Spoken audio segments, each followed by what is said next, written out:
So we have a couple areas that we're looking at for the potential of severe weather. We have isolated storms this morning in Oklahoma, North Carolina. But as we go into this afternoon, our largest concern is actually across the Midwest, Iowa, Minnesota, Wisconsin. We have a very likely setup for strong to severe storms. And unfortunately today, one of those risks is tornadoes. So we have the potential here of tornadoes forming in northern Iowa, southern portions of Minnesota. There also could be the potential of some of these tornadoes being as strong as an EF2 or higher. So a lot of parameters here that are looking at some destructive weather as we move into the second half of today.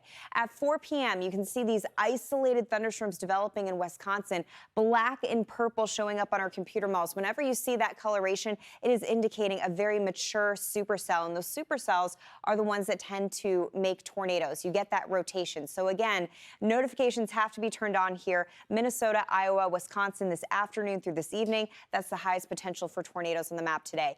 11 p.m., I think most of our tornado threat will start to drop, but we'll keep a close eye on southeast Missouri, also central portions of Wisconsin. Those strong storms from earlier in the evening could still be a little aggressive, but throughout the overnight hours, they will eventually dissipate, and waking up tomorrow morning, we'll just have some rain and maybe a few thunderstorms left over. Minneapolis, this is a look at your day planner. So again, some rain is possible around lunchtime. The real threat, though, is after 4 or 5 o'clock. So if you kids have some after-school practices, getting home from the office, that's the time frame that you have to make sure that you check radar before you head out on the road.